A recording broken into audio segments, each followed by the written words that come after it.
So we are discussing Unit 2, right?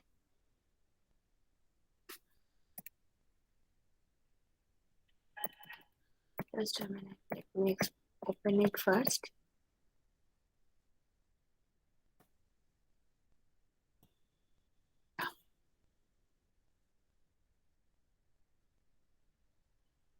Okay. So can you see the screen? Is it visible? No, Hello? ma'am. No, ma'am. Oh, just a minute.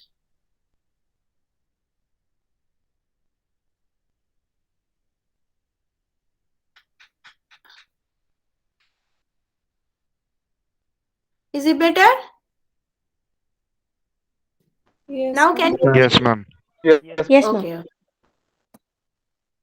Just a minute. This is the diagram I have taken from your ManQ. As I said in the last class that, okay, again it's very hazy. If you have ManQ, please open it. And if you don't have, I will also explain it. As I said in my last class, here we will see how the equilibrium will shift, how the equilibrium will change when both demand and supply are changing. Okay, so that is what we want to see here. So here, say the initial demand curve is this thing. Okay, let me use my pointer. Yes, this is the initial demand curve. I will change all the diagrams, these are very poor quality. So, okay, this is the initial demand curve and this is the initial supply curve, okay, D1 and S1. So, this is the initial equilibrium. Corresponding to that equilibrium, we are having the price and quantity. Fine. Now, due to any reason, there is an increase in demand. Okay, there is an increase in demand. So, the demand curve will shift to the right. And the demand curve has shifted to D2. Okay, so this is the new demand curve. Fine. And at the same time, there is a fall in supply. Okay, so demand is rising, supply is falling, whatever be the reason.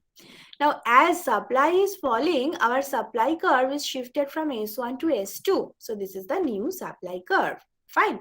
So this is the new supply curve. This is the new demand curve. So how, obviously you can understand this is the new equilibrium, but how you are going there? Look, here, first of all, as I said, when there is a single, say, increase in demand or increase in supply, how my equilibrium is changing, how I am moving along the demand and supply curve to achieve the new equilibrium. This thing is true here also. For example, just I'm giving you one explanation. The second diagram you can understand by yourself. In the first diagram, this is our starting point, starting equilibrium.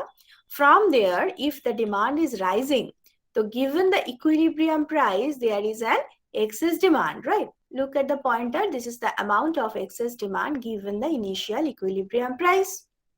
Okay. Now, as there is excess demand, the price mechanism is working and the price is rising. And if price is rising, then law of demand and law of supply, they have started working.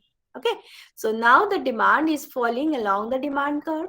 Supply is increasing along the supply curve. So it is going to this point. But there is a but. The supply has also fall, right? So supply is reduced already. So this is not the point of satisfaction. So you have to move along. Here what happened, look. Say supply is falling in the second stage. Okay. So this is your temporary equilibrium, I can say. Then after your supply falls. Now, given this price, given this temporary equilibrium price, there is an excess supply. Okay. So if there is because your supply curve has shifted, no, there is an excess demand. Still, there is an excess demand of this much. And if there is excess demand, again, the price mechanism is moving the price upward and your demand is falling, supply is rising, and ultimately you are achieving this point. Okay.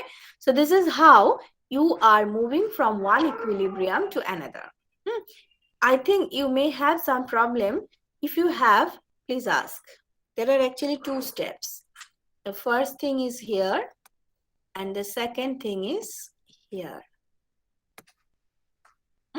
At the initial equilibrium, that was our movement along the demand curve.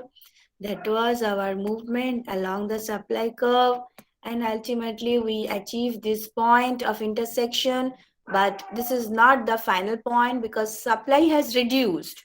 Now, when we are here, we can see that supply curve is not here. Supply curve has shifted to the left. So, at this point, the corresponding price of this point is showing excess demand. So still your demand is reduced and your supply is rising along the new supply curve. And finally, you have achieved this new equilibrium. This is the ultimate equilibrium point. So this is your initial equilibrium point. And this is your ultimate equilibrium point. So this is how the market mechanism is giving you another equilibrium. Now your query. Ask.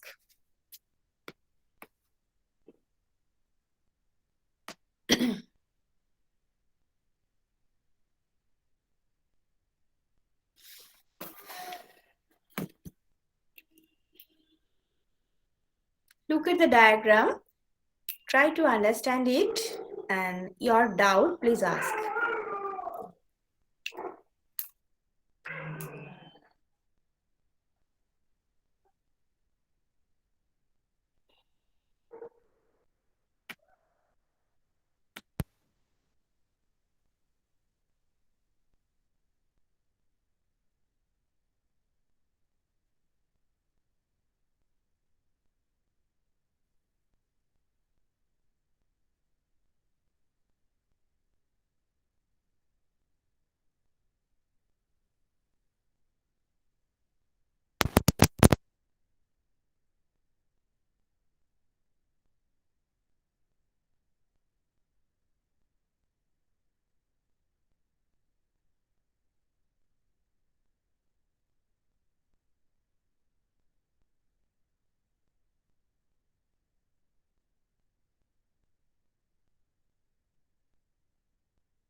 Can you hear me?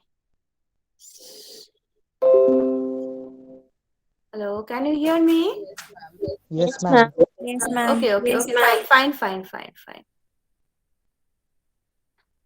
So tell me your problem from this first diagram.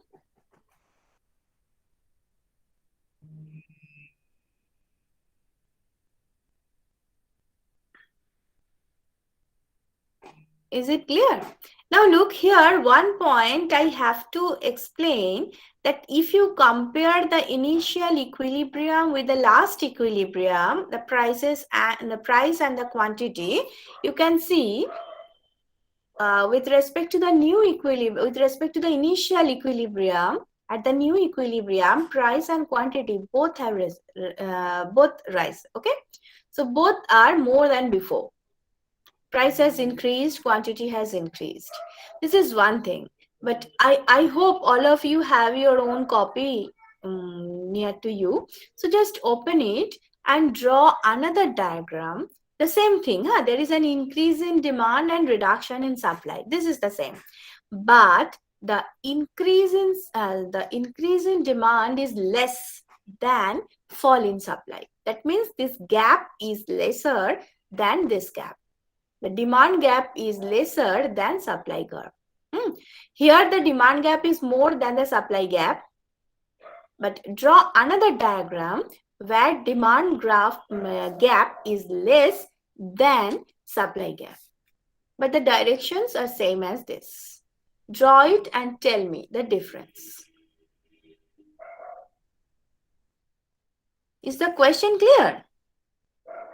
Ma'am, please repeat it. Yes. Here the first diagram is showing there is an increase in demand and fall in supply, right? Right. This part is okay, na? So draw another diagram with the same directional change. Okay, the demand will rise and supply will fall. That is there. But the increase in demand should be less than fall in supply. Increase in demand will be less than fall in supply. That means this gap will be lesser than this gap. The gap between the demand curves will be lesser than gap between the supply curve. Draw this diagram in your copy and tell me the difference. Hello, ma'am. Tell me. Quantity will get reduced. Right. And quantity. Equilibrium prices. Equilibrium price will rise. This is same, right? Yes, ma'am. Let me draw another here. Maybe a little bit complicated, but look here. Here the supply curve is reduced significantly as compared to the demand curve shifting. So look at the equilibrium. Here you are getting the new equilibrium. If you drop the line, you can see the quantity may be same. Okay, price is rising. Definitely the equilibrium price is rising like this. So if, look, here by chance, this is by chance, the change in demand is equal to change in supply. That is why this equilibrium quantity is unchanged. But if you are drawing, say it is S3, say this is S3. Okay, this is S1, this is S2, these are already there in your copy, and I have drawn S3. Okay, say that the gap between S1 and S3 is equal to the gap between D1 and D2. That is why the quantity, equilibrium quantities are unchanged. But if I can draw the supply curve like this, say from here, okay, S4, S4. Look at the quantity. Quantity is reduced. Oh, no, sorry. Ja, mushkil. I should draw this line here. Yes, S4. Just a minute.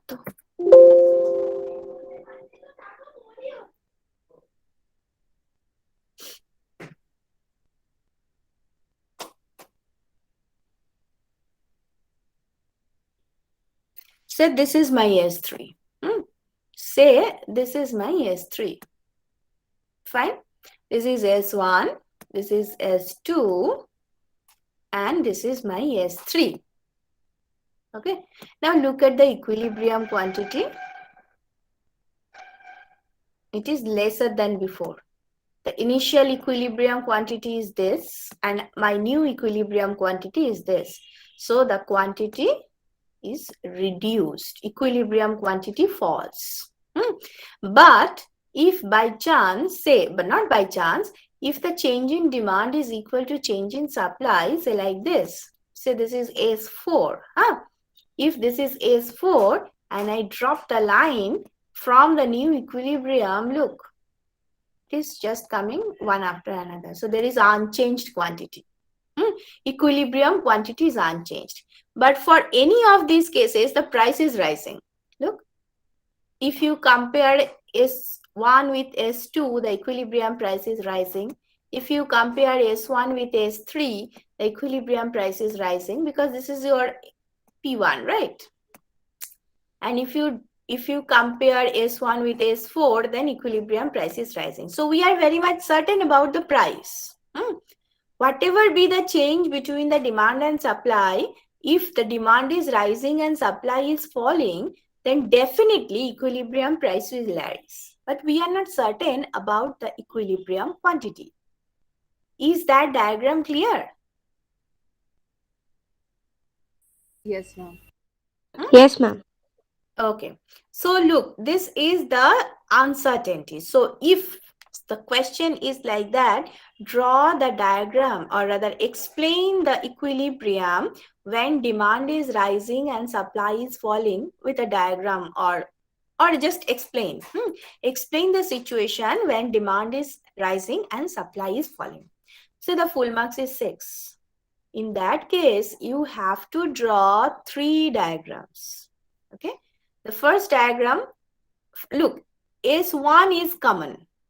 You have to draw S1 and D1. D2 is also there. But in the first diagram, you have to draw S2. In the second diagram, you have to draw S1 and S3. In the third diagram, you have to draw S1 and S4. Just to show that we are not at all certain about the equilibrium quantity.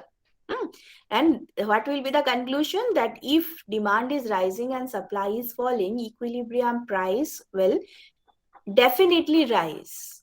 But the change in equilibrium quantity is dependent on the extent of change in demand and supply.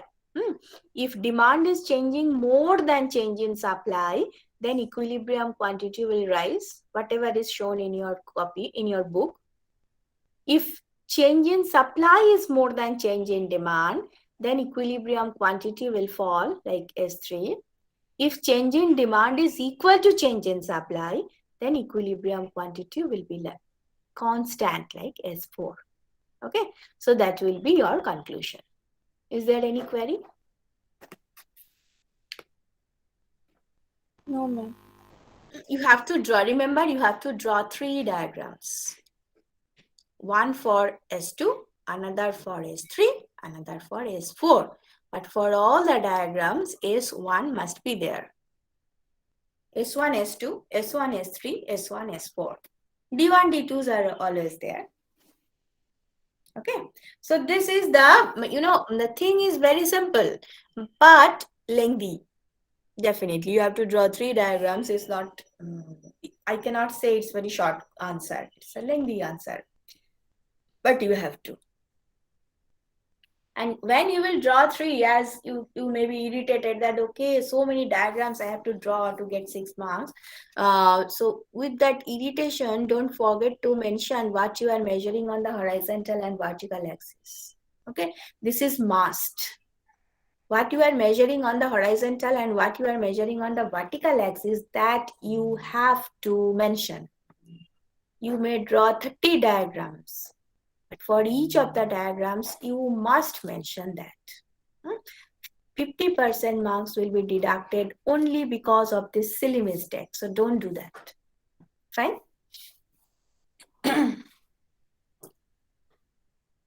Okay, so this thing is there, the first diagram. Now look at the second diagram. I don't think there is any problem from the first diagram. Is there any? Is there any problem? No, ma'am. Okay. Now, look at the second diagram. In the second diagram, the demand is rising from D1 to D2. And supply is falling more. So this is what I have drawn here actually, from 1 to 3. This is written here. So here the quantity is reduced. So there is a third diagram which I have shown as 1 to 4. That also you have to draw. Okay. So this is about the change in demand and supply. Okay. Now up to this part, I have followed Mancue. But the stability analysis is also there in our syllabus. So this part is not in Mancue. This is from Kurswanis. So whatever I am going to discuss after this slide is from Kurswanis. If you have it, it is also, I think the free PDF is available. So you just download it and you can check it from there. Okay, this is the stability analysis. This is not in Mancue. So look at the stability. So actually what happened, we are not satisfied with equilibrium only. Everyone needs stability. So whether the satisfaction at equilibrium, you are satisfied. This part is okay for us. That, okay, if there is an demand is equal to supply, so everyone is satisfied. There is no one to change its, no one is interested to change its position, right? Everyone is happy, so this is okay. But the next question is, by chance, if you have to leave the equilibrium, whether you can come back to equilibrium or not. This is the thing. This is the stability. Equilibrium is okay for us, but the next question which will come in our mind, that if by chance I have to leave the equilibrium, I may be the consumer, I may be the supplier, if I have to leave the equilibrium because of any reason, whether I will come back to that equilibrium or not. If I can, then this equilibrium is called stable. If I cannot, then this equilibrium is called unstable. Do you get the point? Yes, ma'am. So equilibrium means we are happy, we are satisfied. But after getting this satisfaction, after achieving the equilibrium, the next question will come, that if because of any situation, any reason, if I have to leave the equilibrium, that means if I am moving here or here because of any reason, whether I will come back to that equilibrium or not. Because this is our objective, to come back here, because we know that this point is giving us the satisfaction. We are satisfied, we are happy with that one. So we want to come back here. But the question is whether the system will give me that option to come back here or not. If I can, then this equilibrium is called stable. If I cannot, then this equilibrium is called unstable. Okay. So now we are going to check that stability. When you will do the math eco, there you will see that is a very simple mathematics is there. First order condition is giving you the equilibrium condition, and the second order condition is giving you the idea of the stability. If the second order condition is satisfied, you can understand that equilibrium is stable. So a single or two lines mathematics which will give you the idea about the stability. But as this is microeconomics logical part, so here we want to check it with the help of diagram, with the help of logic, and a little bit mathematics is also there. Okay, so this is your stability. When you are going to analyze the stability, there are two approaches. We have to read both. The first approach is called Walrasian approach. You can understand this approach was introduced by Walras. And the second one is Marshallian approach, which was introduced by Marshall. Okay, so what is the difference between that? Actually, one is just opposite of another. So what is Walrasian approach? Look, price is independent variable and quantity is dependent variable. That means if you change the price, then quantity will change. Okay, the market is such that, this is the assumption. Okay, this is the assumption of the Walrasian approach. Walrasian approach assumes that price is independent and quantity is dependent on price. So if it is true, based on that assumption, what will be the demand function? Q is a function of P. P is independent. Q is a dependent one. So Q is a function of P. So look at the demand function. Q is a function of P. This is the Walrasian approach. Is it clear? Walrasian approach? We have not discussed stability yet. We will discuss. This is just the introduction. So is there any problem with the Walrasian approach?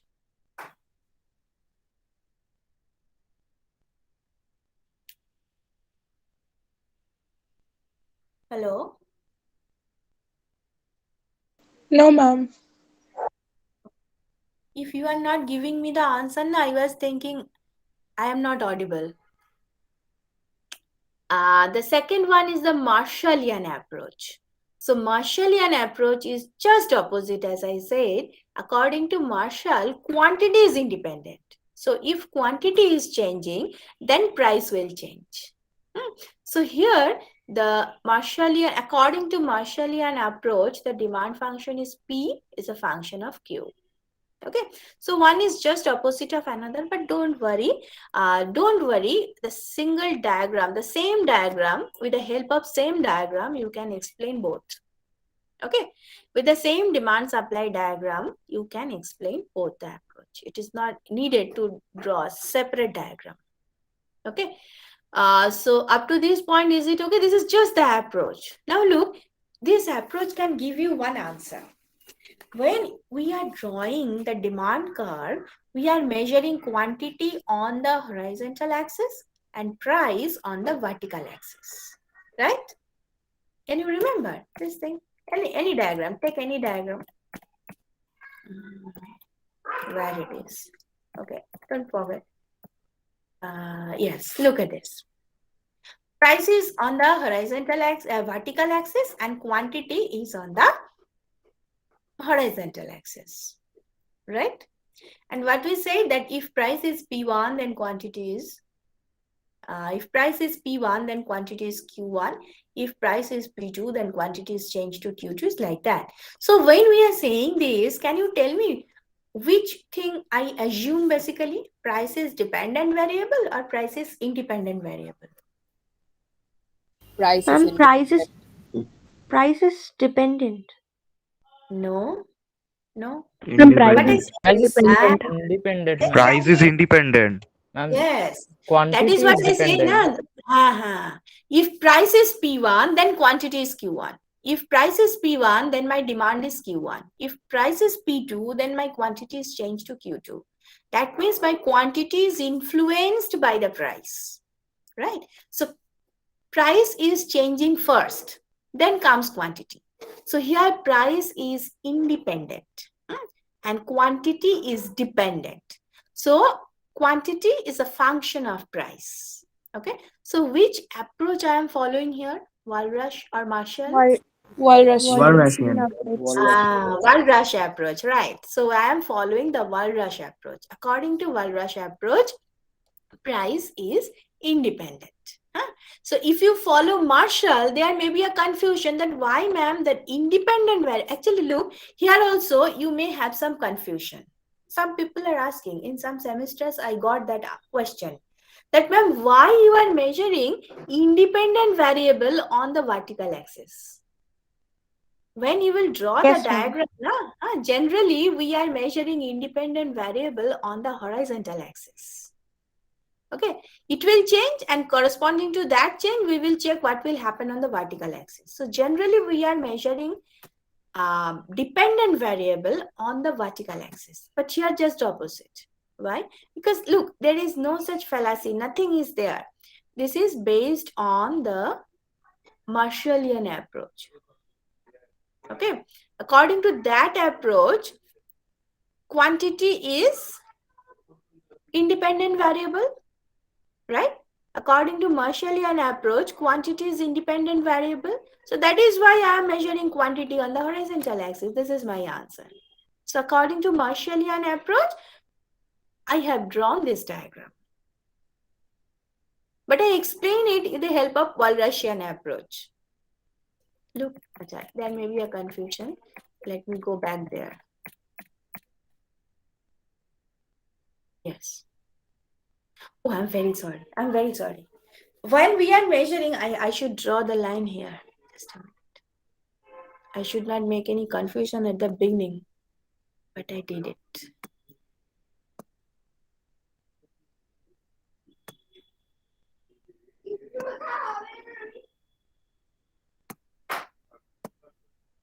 Okay.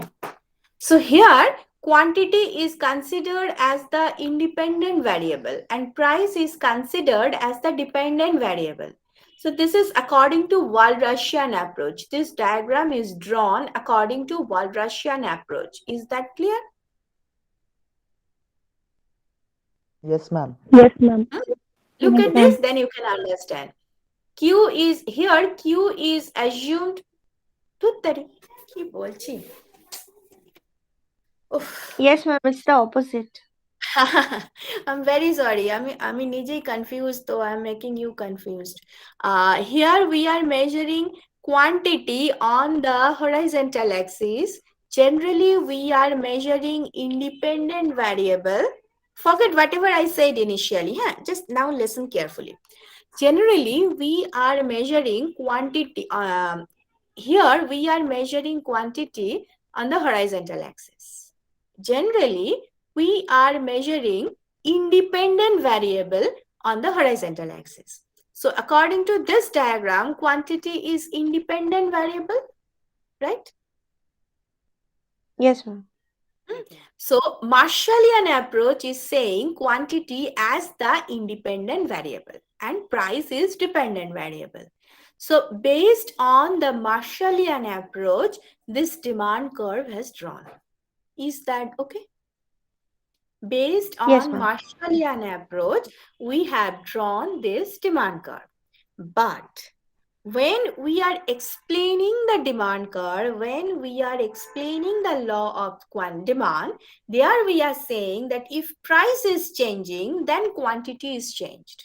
If price is reduced, then quantity demand will rise. This is how we are saying, when we are explaining law of demand. When we are explaining law of demand, when we are introducing law of demand, we are saying that if price is rising, then demand is falling. Right? Is that okay? Yes, ma'am. Yes, ma'am. Yes, ma'am.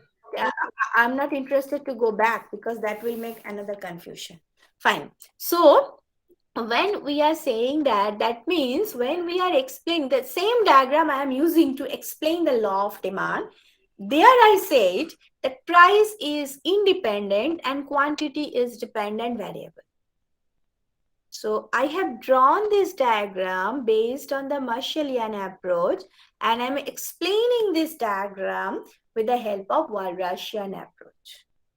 Is that okay? Both approaches are correct.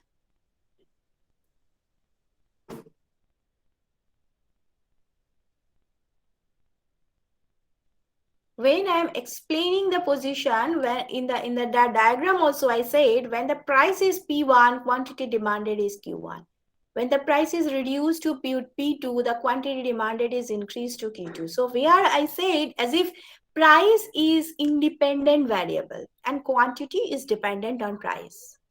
So there we are explaining this diagram with the help of Walrasian approach. I applied Walras approach to explain the shape of this curve.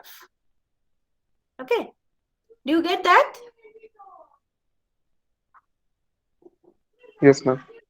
That creates that problem. That creates the fallacy. That is why the confusion is there. That why, ma'am, you are taking independent variable on the vertical axis. I have taken independent variable on the vertical axis because of the Walras approach. But it is independent with respect to Walras, but it is dependent with respect to Marshall. So I can say it is independent, but if I apply Marshall approach in the same diagram, I can say price is the dependent variable, and there is nothing wrong to do this. So that is why I have measured price on the vertical axis. Yes, ma'am. Yes. So do you get the answer of your question? You might have that question in your mind that why man is doing this thing. But look, there are two approaches which are working simultaneously. Both are correct. Both are correct. Okay. So we will use up to this point. Do you have any problem? Otherwise, I will go to the stability analysis.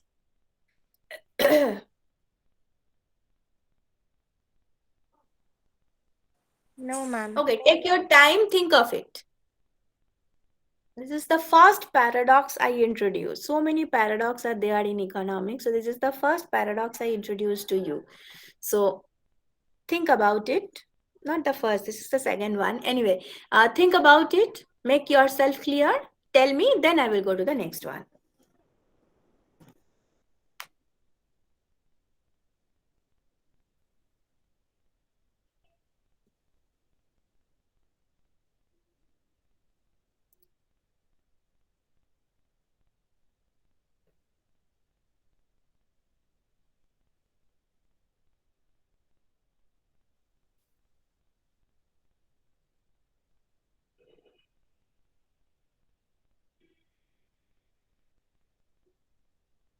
The first paradox was already introduced. It is the paradox of diamond and water.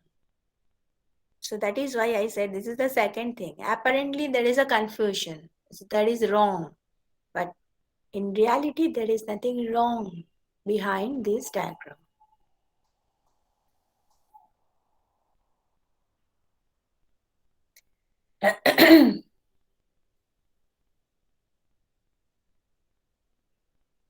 May I go to the next one? Ma'am, independent variable is measured in the horizontal axis. Yes.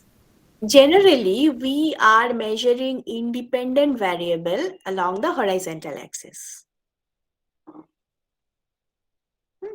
If, when we are measuring like this, just a minute, देखो, that we did in your school level also. Here we are measuring x values, right? And here we are measuring y values. And generally, y is a function of x, right? We just plot Yes, the ma'am. values of x and we are checking what will be the value corresponding to that x, right? So this is how we are doing. So we are measuring independent on the horizontal axis. This is a general custom. We are measuring independent variable along the horizontal axis. Here also we did the same thing. Nothing wrong is there. This is true if we consider Marshallian approach. Okay. If we apply Marshallian approach, there is nothing wrong. But the confusion is there because when we are explaining this diagram, we are saying like this: if price is changing, then quantity will change. If price will this, then quantity will that. So that is making you confusion. That is creating the confusion. Okay, that why ma'am is saying price, that means price is changing fast. So we are saying price as the independent. Then why independent variable along the vertical axis? Why not in the horizontal axis? It is not here because this diagram is based on the Marshallian approach. But we are explaining it with the help of Walrasian approach.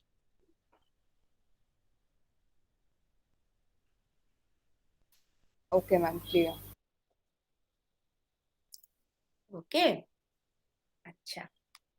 If you still have some query, if you may have, so think of it, because in the next Monday we will meet again. Nah? So by that time, if you have any query, you ask me on that class also, no problem.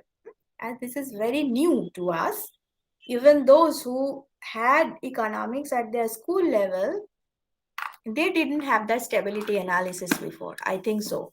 So in that case, this is very much new for all of us. So if you have any query, feel free, ask me on Monday. Okay, any query, anything. Just keep thinking about that after the class. Ma'am, Yes. ma'am, in the Walrasian approach, we can take the price on the x-axis too, no? Because the price will remain. Then the same graph will then it will show the same graph again. Means the demand curve will be again. That time the Yes. It explanation will will be be a better downward one. sloping, no problem. If you measure price on the horizontal axis and quantity on the vertical axis according to the Walras approach, it will be downward sloping because the inverse relationship is always there. Okay. I'm telling that it will be it can be explained in a better way. Means if we take that, then there will no Not in confusion. the better way. No, not in the better way. Why better way, by the way? Ma'am, there will no confusion while taking this as a Walrasian or Marshallian. Means will not confuse. No. Again, that confusion will come because that then the people may ask that according to Marshall, quantity is independent. Then why you are measuring price on the horizontal axis? Then what will be your answer? Tell me. Here the price is someone is- independent. That's Yes, why. no. According to Walrus, price is independent. So when you Yes. are measuring price on the horizontal axis, you are following Walrus, right?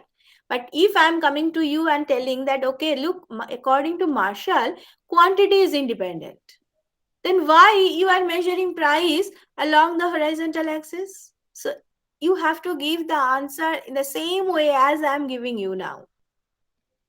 Okay. Right. So generally we are following, this is the custom. Generally we are following the Marshall approach to draw this demand curve, but it is easier for us to explain the relation with respect to Walras. Yeah, so apparently that is creating the confusion. But as the both approaches are saying there is inverse relationship, so the same diagram is useful to explain both the approaches. Excuse me, ma'am. Yes. When we explain surplus and scarcity, do we use Marshallian approach? We will use. Give me some time, I will show you. You can use Walras and Marshall approach both to explain that surplus or scarcity situation. That is what we will do in the stability analysis. You can use both. But generally, whatever we have done already, we have applied Walras approach. Whatever we have discussed, we discussed it with respect to Walras approach. If price is this, then there is excess demand. That means price is given to us. Price is independent to us. So if all the explanations, whatever we have done till today, everything is based on Walras approach. We just use the Marshall approach to draw this diagram, nothing else. Till now. Yes, ma'am. Yes. Excuse me, ma'am. We will, yes. Ma'am, in order to attain stability, we have to use both the approaches simultaneously, no? No. We will see it one by one, step by step. Okay. Yes, ma'am. Okay, let me go to the next one.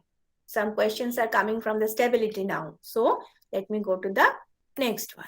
Look, this is Walras approach. There are 4 cases for each of these approaches.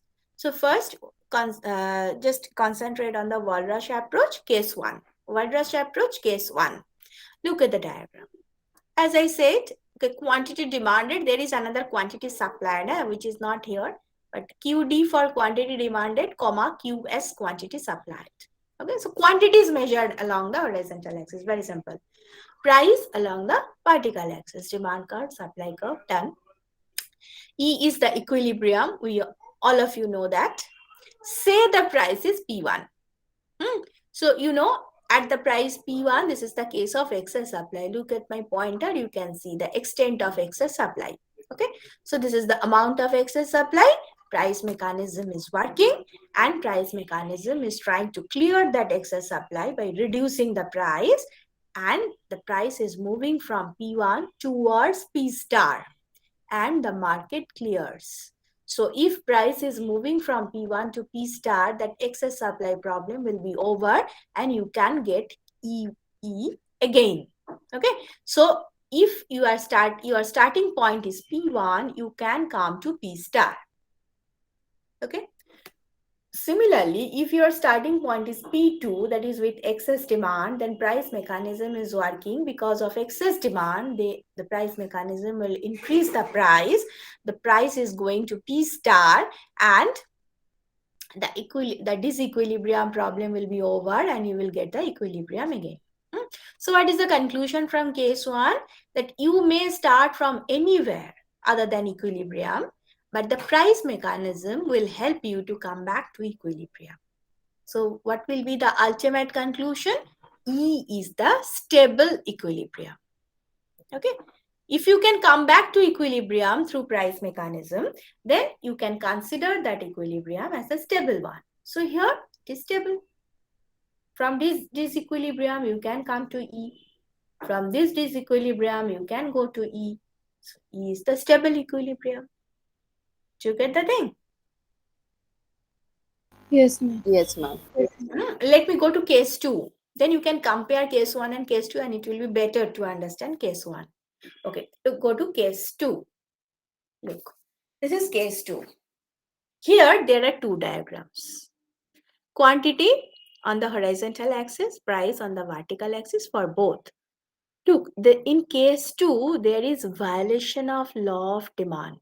Law of demand is not there. That is why demand curve is upward rising. Okay, law of demand is telling us to draw the downward sloping demand curve, right? Because there is an inverse relation. But there are some cases where there is violation of law of demand in reality. The price is showing the quality. If the consumers are thinking that price is representing the quality, then higher price means they are demanding more to get the better quality. Sometimes they are demanding more of the higher price commodity because it will show their status. This is a status symbol. Okay, so this is how there are some cases in the real life where you may have violation of law of demand. So in case 2, there is violation of law of demand. So in case 2, both the demand curves are upward rising. But there are 2 diagrams. Why? In the first diagram, demand curve is steeper than supply curve. In the second diagram, demand curve is flatter than supply curve. That is the only difference. But for both the diagrams under case 2, there is violation of law of demand. Up to this point, is it okay? Then I will explain the stability. Up to this point, is it okay? Yes, ma'am. Yes, ma'am. Okay, okay. Just a minute. Let me make it a larger.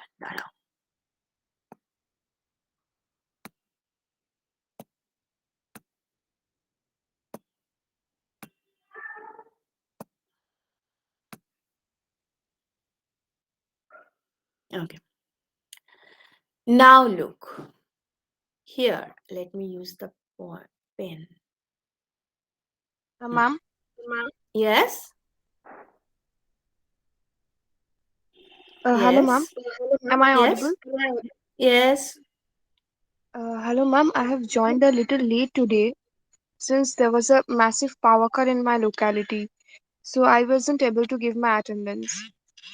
So write your roll number if you have your roll number and your name in the chat box. Huh? And give me 5 Ma'am, I minutes, I haven't. will come back. Huh? Just look at this diagram. Just a minute. Somebody got it. Huh? Tell me. Yes, tell me. I don't have my Hello? roll number. I'm only writing my name. Okay, then write your name in the chat box. Now look, I'm giving you a task, simple task. I will come back within 2 minutes. Just look at this diagram. I will show it. One of this diagram will give you unstable equilibrium.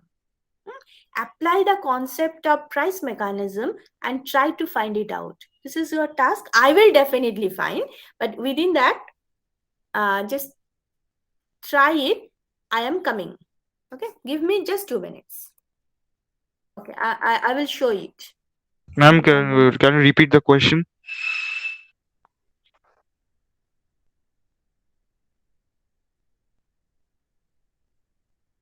Ma'am, the second diagram is unstable.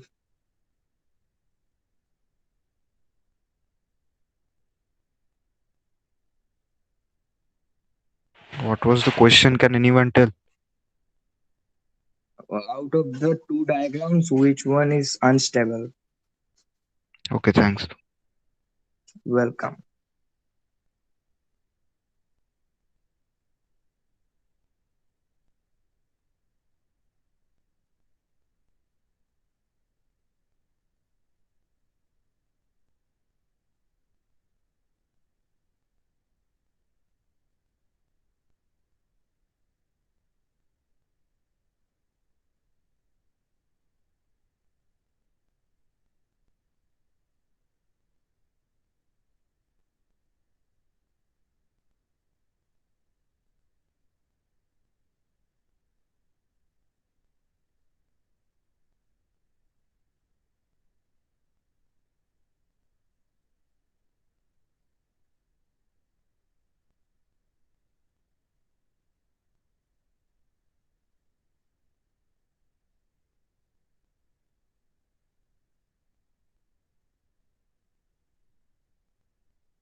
Am I audible?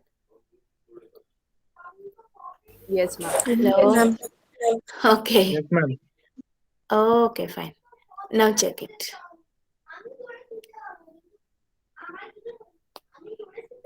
Tell me. Ma'am, here the diagram 2 Second is diagram. unstable. Okay. Let me check. This is the equilibrium price. We have to check everything with respect to price because we are applying the Walras approach and price is independent in the Walras approach. Okay, so we have to change price first. So this is the price. Now at this price, this is a disequilibrium price, you can understand, because at this price, there is no equilibrium. Supply is more, so it's excess supply. If there is excess supply, you know what will happen? The price mechanism will reduce the price. So price is moving in this direction. Okay. If the price is here, like excess demand, then as there is excess demand, then price will rise. Okay. So price is moving like this. So ultimately, you will achieve your equilibrium price. Okay. So as you can start from anywhere and the price mechanism is moving you, forcing you to come back to equilibrium. So you can say this equilibrium is a stable equilibrium. Fine. Now use the same process here. Take any price above the equilibrium price, excess demand. If there is excess demand, then price mechanism will increase or decrease the price. Increase. Increase. Exactly. Excess demand, the price will rise. The price is rising. It's like that. Price is moving in this direction. Look, this is your equilibrium. You are not coming to that equilibrium price. You are going far away from equilibrium. And the same thing will happen here also. If I take price here, excess supply. And if there is excess supply, price mechanism will reduce the price. So what is the conclusion? That if you leave equilibrium once, you cannot come back to equilibrium. Either you will go up or you are going down and down. You cannot go back to your equilibrium again. So what is the conclusion? This is equilibrium. Obviously, this is equilibrium because demand is equal to supply. But if you leave that equilibrium, you cannot come back to equilibrium. That means this equilibrium is unstable. Okay, this equilibrium is unstable. So this is stable equilibrium. This is unstable equilibrium. Fine. Any Ma'am, query? can you explain the second case, please? Can you explain the second case, please? Second one. Okay. Look, if the price is above the price equilibrium price, it is here. If it is here, if this is the price, then it is excess demand. And if there is excess demand, you know the price mechanism will increase the price to clear the market, right? And if look, market will never clear here. But if there is excess demand, price mechanism will rise the price, that we know. So that means price is rising and rising and rising because that gap is rising also. So if you cannot come back to equilibrium price, you are deviating far and far away from the equilibrium. You cannot come back to equilibrium. Similarly, if you start any price, if you take any price below the equilibrium price, you can find it is the excess supply. And if there is excess supply, to clear the market, you know, price mechanism will reduce the price. And if price is reduced, that means again you are going far away from your equilibrium. So what is the conclusion? That if you leave your equilibrium once, you cannot come back to your equilibrium. The price mechanism cannot help you to come back to equilibrium once. Okay, so that means this equilibrium is unstable. Ma'am, can you explain the first figure again, please? This thing. Yes, ma'am. If the price is more than equilibrium price, then it is excess supply. Okay. And if there is, look, this is the amount of excess supply. Demand is less, supply is more. So if there is excess supply, then price mechanism will reduce the price. And if the price is reduced, so that means you are coming closer and closer to the equilibrium price. and you will stop at equilibrium price where demand is equal to supply. Similarly, if you take any price below the equilibrium price, there is excess demand. And excess demand means price mechanism will increase the price.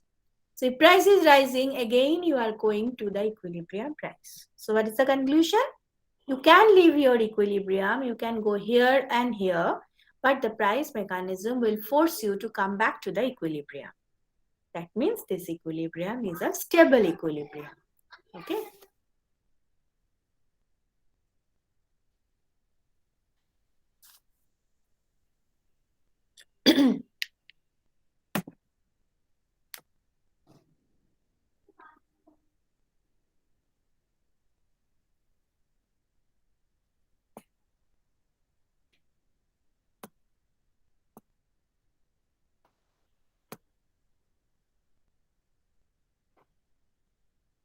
Is that okay?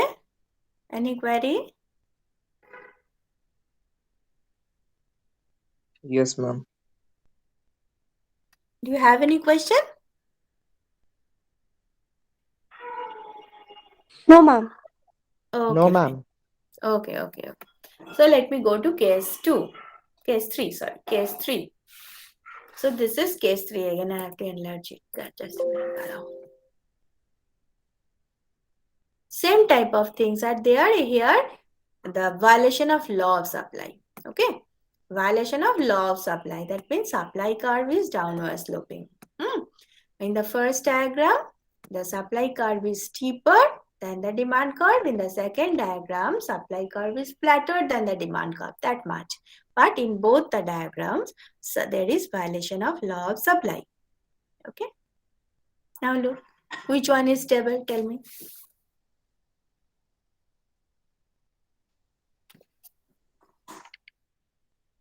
The first one is stable. Yes. First one is stable. First one is stable. Look how. If you take any price above the equilibrium price of yes, any price above the equilibrium price, there is excess supply. And excess supply means price mechanism will reduce the price. So you are coming back to equilibrium. Similarly, you can take any price here. Any price. It is excess demand. So excess demand means your price is rising. So you can leave your equilibrium, but the price mechanism will help you to come back to equilibrium again. So this is stable. This equilibrium is stable equilibrium. Okay. And here just opposite. Excess demand. Look, the price above the equilibrium price means there is excess demand. And excess demand means price must rise again and again. Similarly, if you take any price below the equilibrium price, it's excess supply. So price is moving down and down. You cannot come back to that equilibrium if you leave it once. So this equilibrium is unstable. So what is the conclusion? That it doesn't necessary that to have the equilibrium, to have the stable equilibrium, there must be law of demand and law of supply. No. Okay. There may be violation of law of demand, there may be violation of law of supply, but still there is a chance that you are getting stable equilibrium. Okay. So, yes. Ma'am, can you give me one example where there is a violation of law of supply? Law of supply. Okay, that means the price is falling, the supply is falling. Can in the class, can you help me to give the answer of this question? Is there any answer, any example? Violation of law of supply? Yes, price is falling, the supply is falling. That may be because of your expectation. Okay, you may think that tomorrow price will rise and I will increase the supply. So today, when the price is falling, that may be in the share market. In the when the price is falling, producers are thinking, or the suppliers, they are thinking that okay, price is falling, then okay, it's just opposite. Now price is falling, so supply is rising. Yes, that may be the case. That he is thinking price is falling today. So supplier, the stock market supplier, he is thinking that tomorrow the price will fall again and again. So it's better to sell as much as possible at today's price. So he has increased the supply. That's very possible. Ma'am, it is simply based on an assumption or like that on the part of the seller. Yes, yes. He is thinking like that okay, today the price has started falling, so tomorrow it will fall more and it will be loss for me. So as price just started rising, it's better to sell as much as possible today. So he has increased his supply. Okay, ma'am.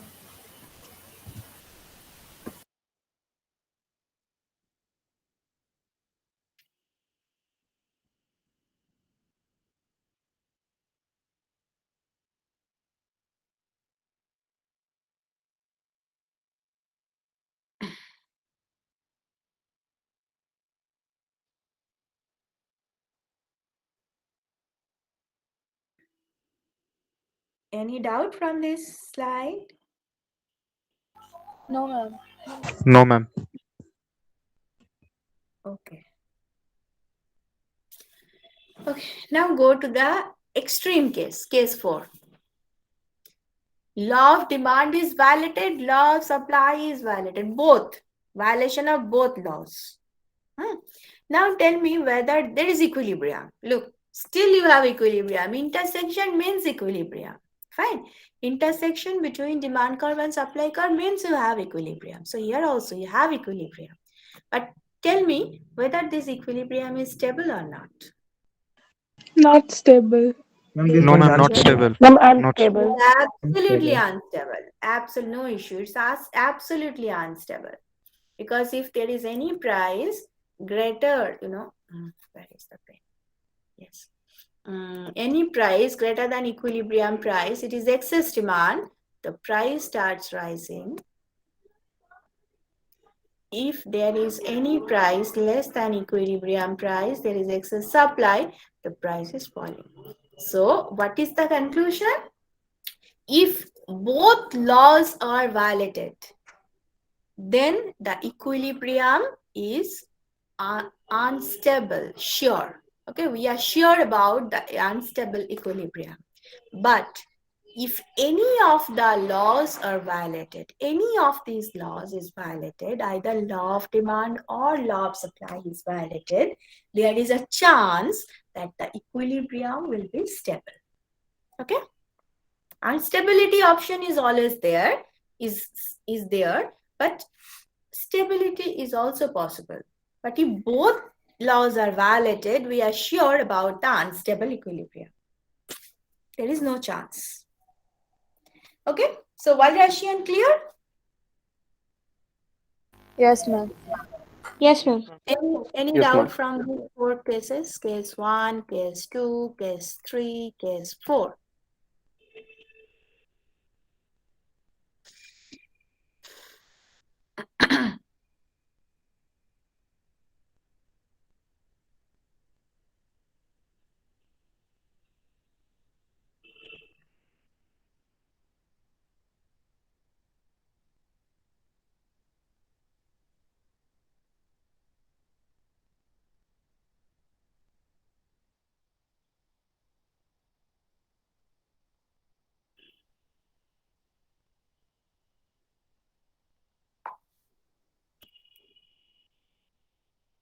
Now I am going to the another approach, Marshallian approach. Now here, remember, up to this point, it is very easy for us to understand. Why? Because we know about the way of explanation, that if there is excess demand, then how price mechanism is working, that is already discussed.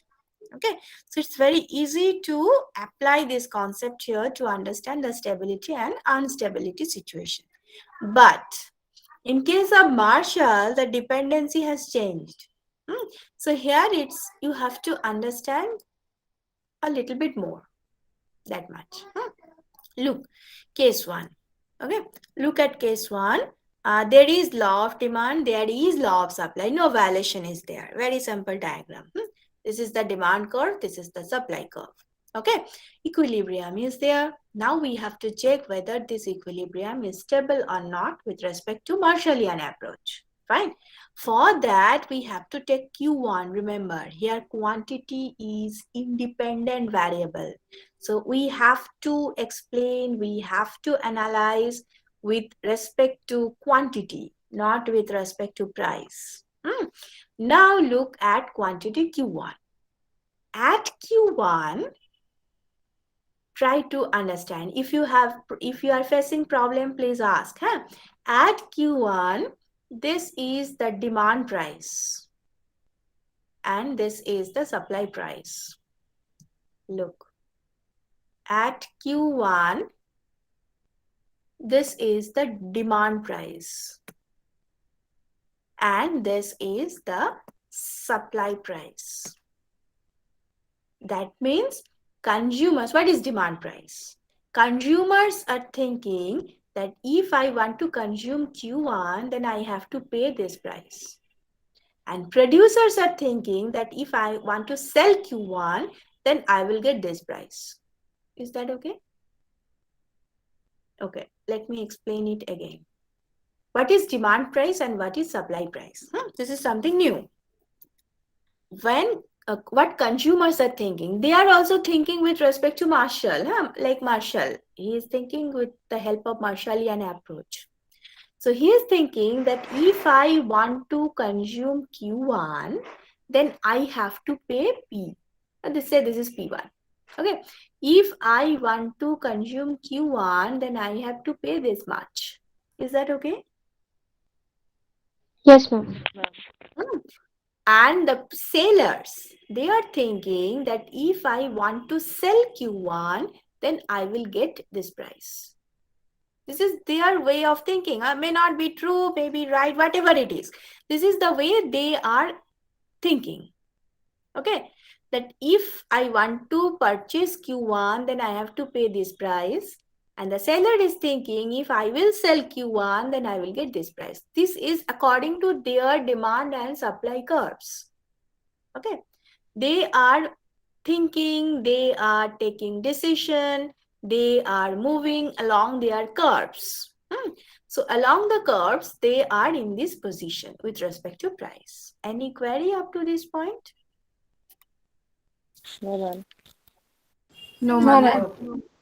So you can understand there is a price gap, right? There is a price gap. What consumers are in, yes? Ma'am, didn't understand this supply part. I mean, this supplier part.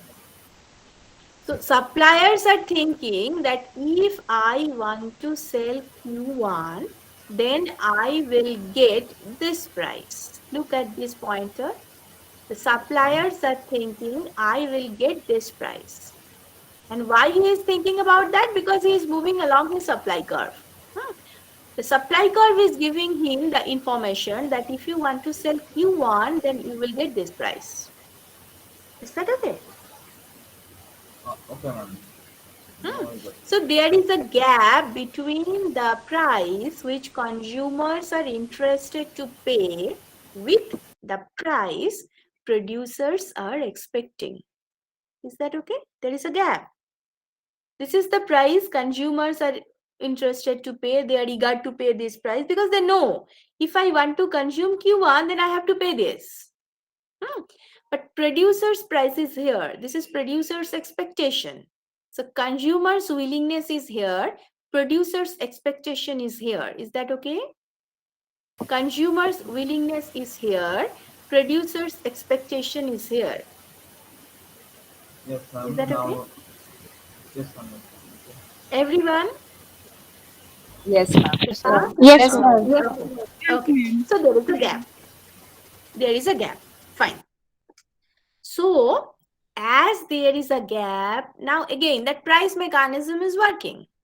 Price mechanism is there. Now, as the consumers are watching that producer's expectation is lesser than my willingness to pay, so they are thinking, okay, so I am offering more than their expectation, right? consumers can understand that I am offering more than the expectation of the seller. So I have something more in my hand. So I can use it. And he is moving like this.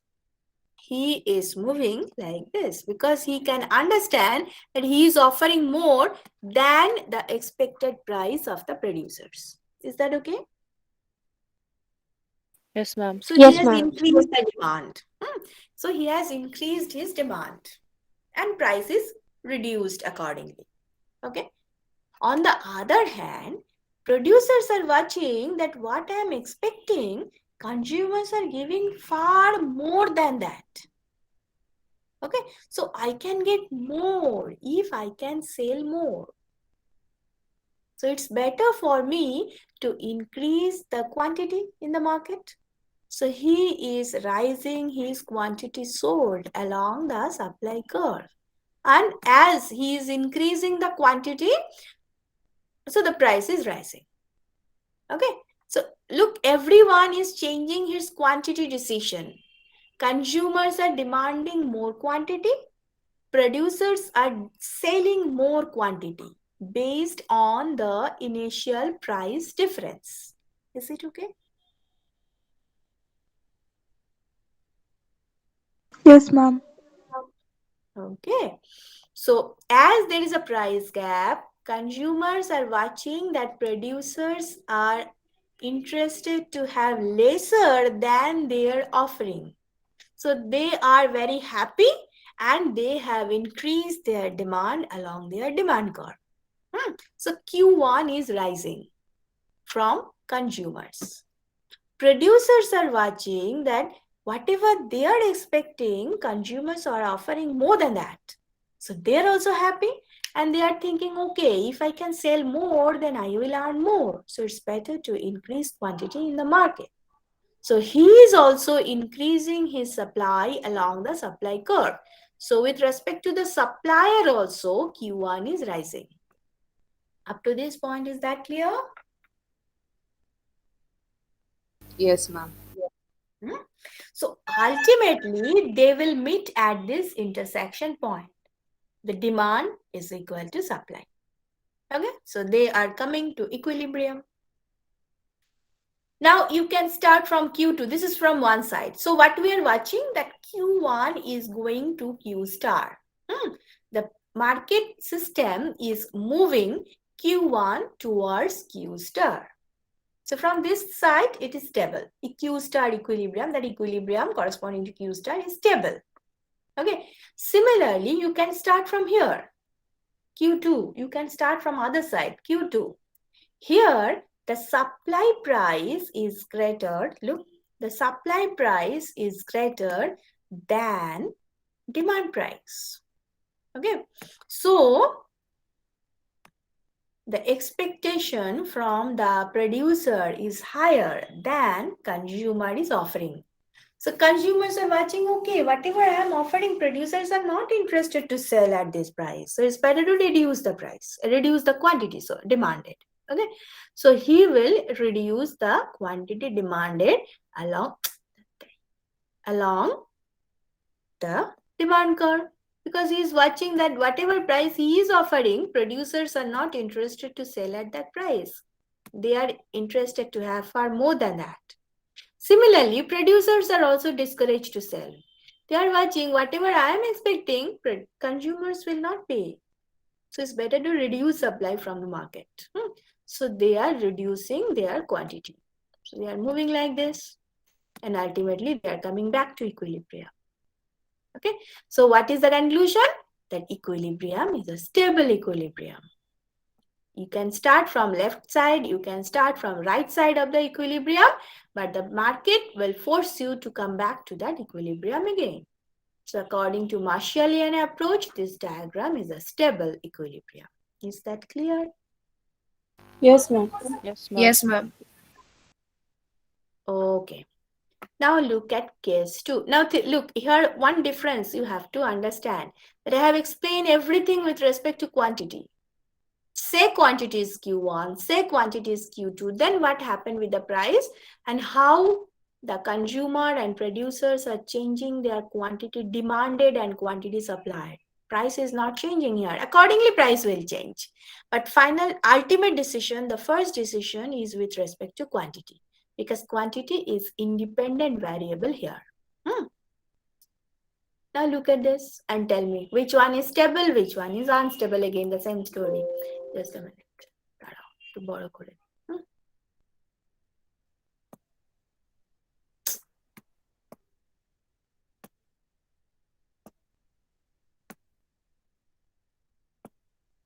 Now the first one is stable, second one unstable.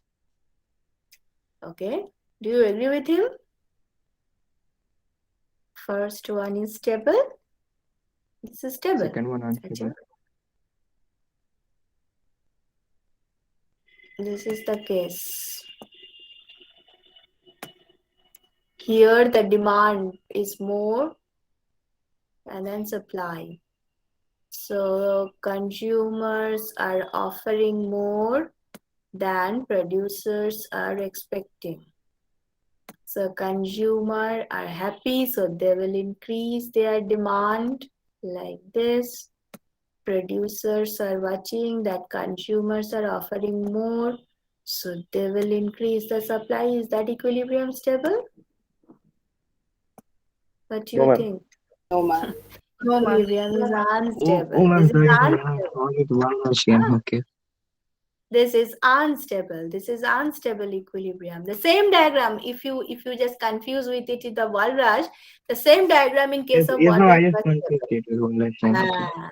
the same. That is the beauty. In case of Walrus, which one is stable? In case of Marshall, this is unstable. If there is violation of law of demand or violation of law of supply.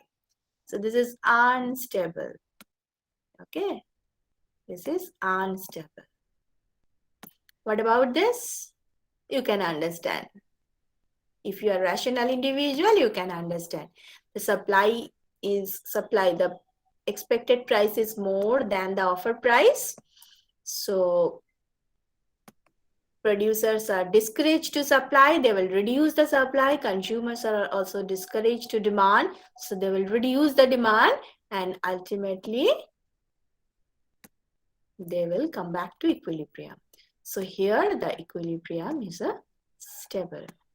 That same diagram in case of Marshall was unstable, but here it is stable. Okay.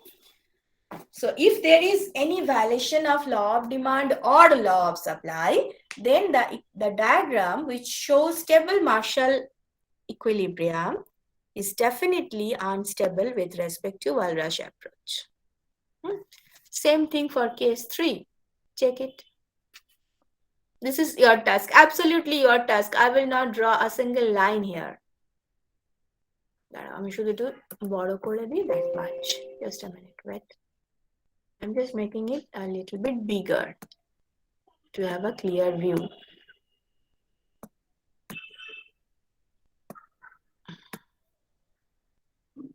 Yes, check it and tell me which one is stable, which one is unstable. First one is stable, second one is unstable.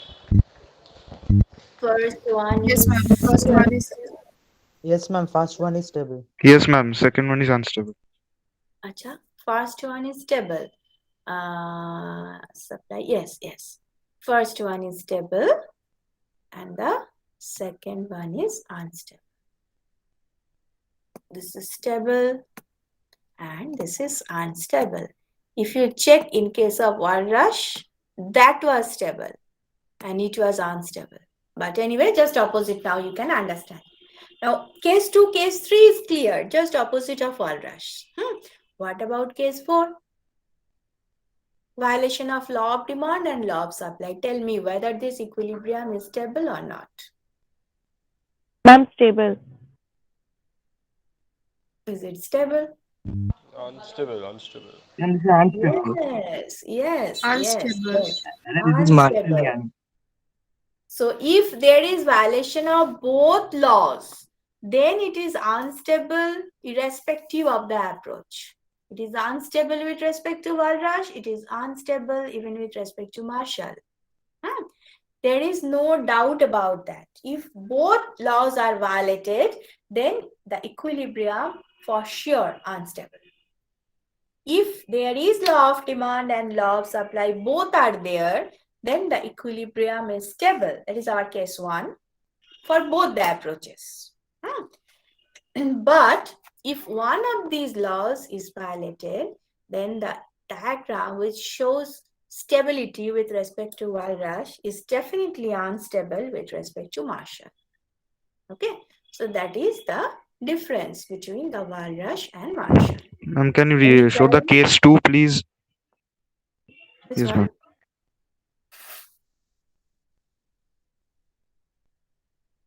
Check it.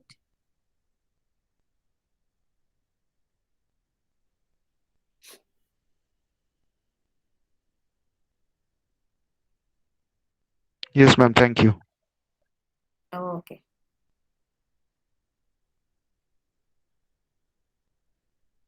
Any query from anyone else?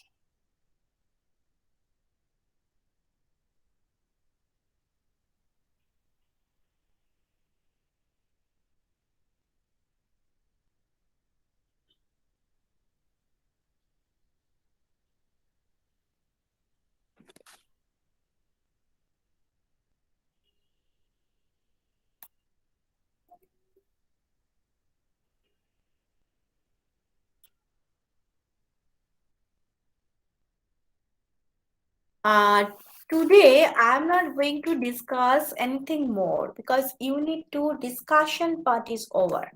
Okay. I have only the question answer portion that I want to discuss in next week.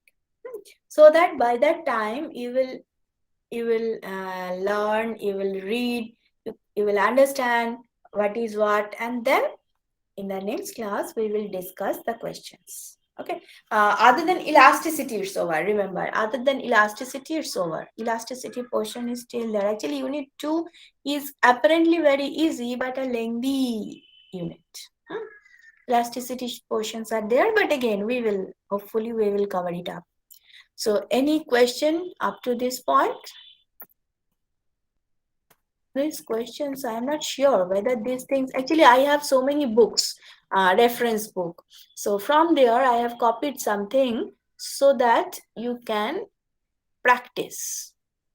And hopefully it is shared. Can you please check it in the college LMS right now who have access all LMS, whether these things, these question sets are there in the LMS? Please check and tell me.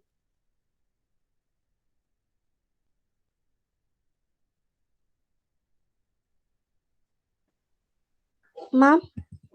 Yes. Ma'am, can you please explain the case 3 of Marshallian approach once again? This thing? Yes, ma'am. Okay. If there is any quantity,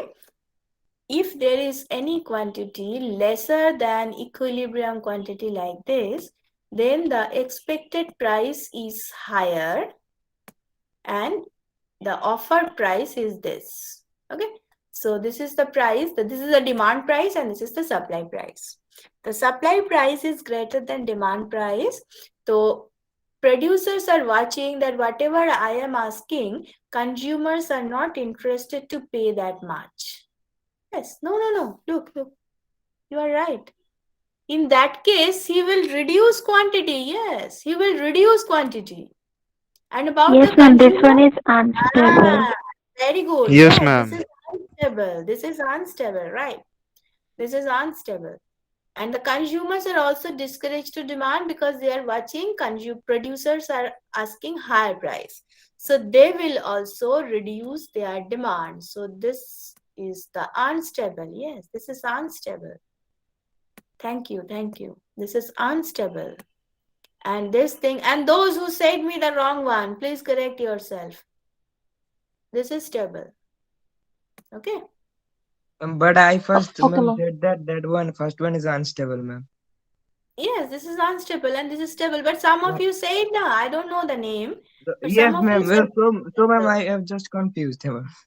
I just now is that okay? Yes, ma'am, thank you. because I have just used the same diagram to show that I was also thinking why this is stable. Because that should be unstable because it was stable in case of walrus. The same diagram I have used twice.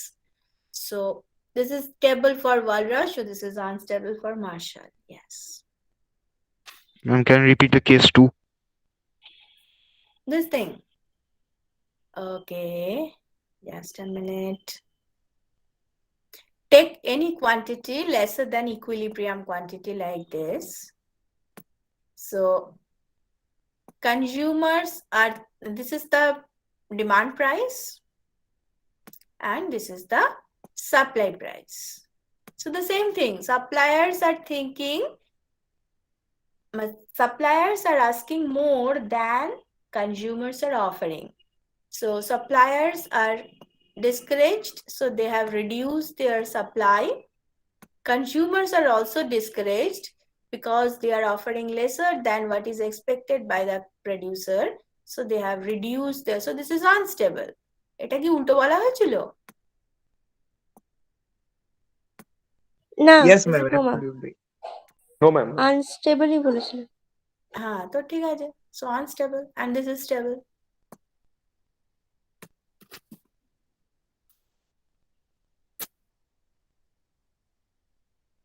So if producers are demanding more price than consumers' willingness to pay, then producers will reduce the quantity, consumers will also reduce their quantity demanded. So they are deviating from the equilibrium.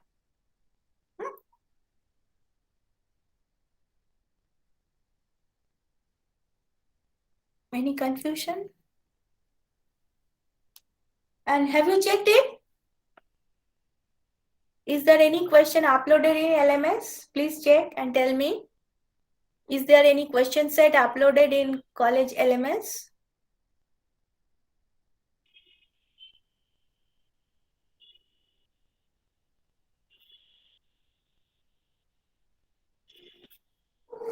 This type of question set, is there any? There are few unit-wise questions. Yes, but this type of things are there or not? No, ma'am, these questions are not there. Okay, fine. But from unit 2, is there any question? Ma'am, I guess there are 6 to 7 questions. Okay. So we will discuss it in the next class. It will be better. Then we will start unit 3, which is actually elasticity. So from next class, the first thing for next class is discussion of the question from here. Because I can discuss it. But I think it is not easy for you to give answer for all those questions. You need some time for the revision. You need some time to understand whatever I discussed in the class. Have your time, take your time, think of it.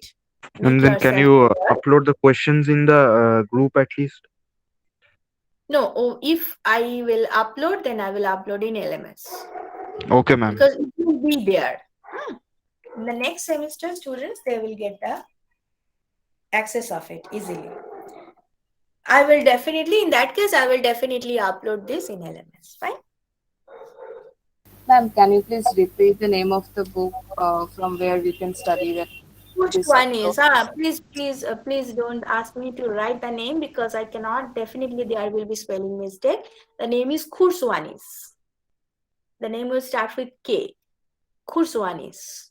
Microeconomics, like that. A very old book. And I think the PDF. Ma'am, can you tell the spelling? Repeat the spelling.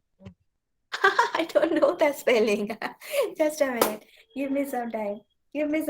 Let me check.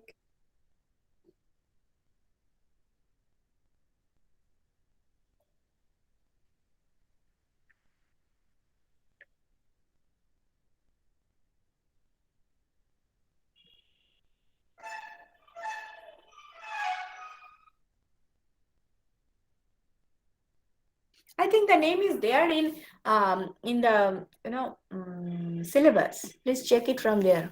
But I can't tell you the spelling right now because it's very difficult. So many H, Z, Y, U.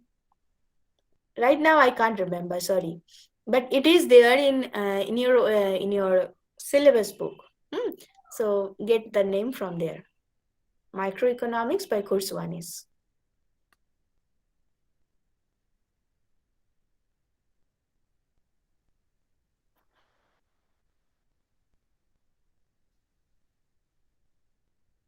Ma'am, I have written my name in the chat box. Okay, thank you. Okay, so but for today that much, we will continue with the question discussion and same unit 3 in the next class. Okay. Okay, ma'am. Thank you. Thank you, ma'am. Thank you, ma'am. Thank you, ma'am. Thank you, ma'am. Thank you, ma'am. Thank you, ma'am.